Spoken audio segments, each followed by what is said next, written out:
Hi hello అందరికీ నమస్కారం. Welcome to our channel ప్రేమయుద్ధం ఎపిసోడ్ 5. అర్చన తనని అలా తీసుకెళ్తుంటే, ఏయ్ ఆగు, ఏంటి ఏమనుకుంటున్నావు, నీ గురించి ఏదో నీ మొగుడిని పట్టుకొని వెళ్ళినట్టు వెళ్తున్నావు అని కొంచెం సీరియస్గానే అంటాడు. కొంచెం సీరియస్ మాత్రమే. వేరే ఎవరైనా అయ్యుంటే వాళ్ళ చెంప మీద తన చేతి ఆటోగ్రాఫ్ ఇచ్చేస్తుండేవాడు. మొగుడా అని నిట్టూర్చి ఉదయ్ చేతిని వదిలి, నా మొగుడే కనుక ఇలా తాగేసి వస్తే వాణ్ణి కింద పడేసి తొక్కేస్తా, మీద పడి మూతి పచ్చడి చేసేదాన్ని. ఈ పాయింట్ నోట్ చేసుకోవాలి. ఫ్యూచర్లో ఇలాగే చేస్తుందో లేదో చూడాలి కదా అని ఉదయ్ వైపు చూస్తుంది. ఉదయ్ షాక్ అయ్యి, ఏంటి తాగేసి వస్తే అలా కొడతావా నీ హస్బెండ్ని? మరి ఏం చేయాలి సార్, వాడు తాగి వాడి లివర్ కిడ్నీ అన్నీ పాడి చేసుకొని హాస్పిటల్లో పేషెంట్ అయితే నేను నా 2 గాజులు అమ్ముకోవాల్సి వస్తుంది, అదేదో యాడ్లో చూపించినట్లు అని ఏడుపు ముఖం పెట్టుకొని మరీ చెప్తుంది. ఒకవేళ వాడు పోతే నా పిల్లలు ఏమైపోతారు సార్? ఒంటరిగా నేను వాళ్ళని పెంచలేను సార్. స్కూల్ ఫీజులు, బట్టలు, ఫుడ్ ఇవన్నిటి కోసం చాలా కష్టపడాలి సార్. పైగా మీరు నేను చేసే మిస్టేక్స్కి శాలరీ కట్ చేస్తుంటారు, అప్పుడు ఇంకా కష్టం కదా సార్. అందుకే తాగుబోతు భర్త వద్దు సార్ అని తను ఫ్లోలో చెప్పుకుంటూ పోతోంది. ఇంకా ఉదయ్ సహనం నశించి అర్చన నోటి మీద చెయ్యడ్డు పెడతాడు. అర్చన షాక్ అయ్యి చూస్తుంటే, మిస్ అర్చన, నీకు దేవుడు ఫ్రీగా నోరిచ్చేశాడు కదా అని ఎదుటి వ్యక్తి ఫీలింగ్స్తో సంబంధం లేకుండా వాగుతూనే ఉంటావా? నువ్వు వాగే వాగుడికి ఎవరికైనా చెవుడు వస్తుంది తెలుసా? అలా అయితే మీకు ఎప్పుడో రావాలి కదా. ఉదయ్ సీరియస్గా చూసేసరికి, సారీ సార్, మళ్ళీ బయటకి అనేశాను.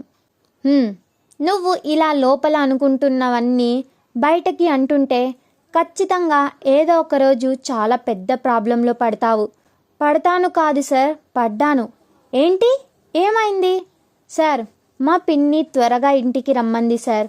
ఇప్పుడు టైం 12 దాటింది, ఇంకా మా పిన్ని ఇంట్లోకి రానివ్వదు అని ఏడుపు ముఖం అందుకుంటుంది.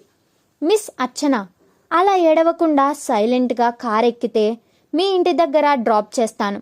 వద్దు సార్, ఇప్పుడు మీరు డ్రాప్ చేస్తే మా పిన్ని గొడవ చేస్తుంది. నేనే వెళ్తాను సార్. గొడవ ఎందుకు చేస్తుంది? నేను మీ బాస్ అని తెలుసు కదా. ఆ రోజు హాస్పిటల్లో చూసింది కదా నన్ను. నాతో బాగానే మాట్లాడుతుంది కదా సార్. ఆ రోజు ఆవిడ అవసరం మా నాన్న ఆపరేషన్కి డబ్బులిచ్చారని అవార్డు విన్నింగ్ స్టైల్లో యాక్టింగ్ చేసింది. ఇప్పుడు నేను ఒక అబ్బాయి కారులో వచ్చాను అని కావాలని గొడవ చేస్తుంది. ఇంటర్లో కూడా అంతే. మా క్లాస్మేట్ నాకు లెటర్ ఇస్తే నేనే వాణ్ణి నా వెంట పడేలా చేసుకున్నాను అని పెద్ద గొడవ చేసింది. మిస్ అర్చన, ప్లీజ్ నువ్వు నీ ఫ్లాష్ బ్యాక్ చెప్పకు, వినే మూడ్ లేదు నాకు. ఎందుకు సార్? ఎందుకంటే నా లవ్ స్టోరీ స్టార్ట్ అవ్వకుండానే ఎండ్ అయిపోయింది. ఆ బాధలో తాగుతుంటే లాక్కొచ్చేశావు. నీకు పనిష్మెంట్ కింద నీ శాలరీలో 5% కట్ చేస్తున్నా. ఆ మాట విని వెంటనే అర్చన ఉదయ్ చుట్టూ 2 చేతులు జోడించి ప్రదక్షిణలు చేయడం స్టార్ట్ చేసింది. సార్, అలా చేయకండి సార్. మా పిన్నికి శాలరీ ఇవ్వకపోతే నేను ఏదో వాడుకుంటున్నాను అని కొడుతుంది సార్. లాస్ట్ మంత్ ఇలాగే 5,000 శాలరీ కట్ చేశారు.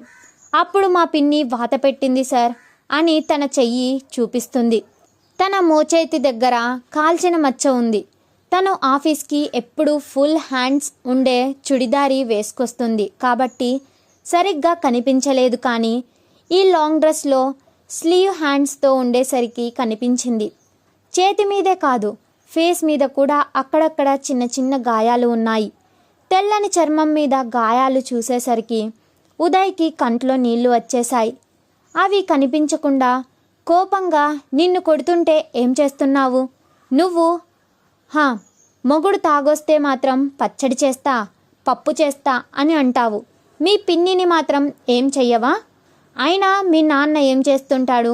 మీ పిన్ని ఇలా చేస్తుంటే అయినా నీకన్నా తండ్రి కదా, అయినా నీ కన్న తండ్రి కదా, లేకపోతే నువ్వు ఎక్కడైనా దొరికితే తెచ్చి పెంచుకుంటున్నారా ఫ్రీగా, పని మనిషిలాగా ఉంటావని. అయ్యో సార్, అలా అనకండి సార్. మా అమ్మ నన్ను 10 నెలలు చేతితో హాస్పిటల్లో ఒక 3 గంటలు నొప్పులు పడుతూ కనింది సార్. నా బర్త్ సర్టిఫికేట్ కూడా ఉంది సార్ అని చిన్నపిల్లలా చెప్తుంటే ఉదయ్కి అస్సలు ఏం అర్థం కావట్లేదు.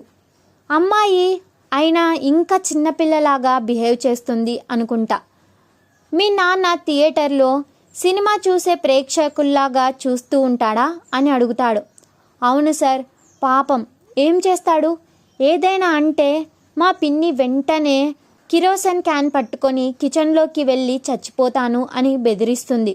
నాకు ఎలాగో అమ్మలేదు, మా తమ్ముడికి నా పరిస్థితి రాకూడదు అని నేనే మా నాన్నని ఆపుతుంటాను అని చెప్తుంది.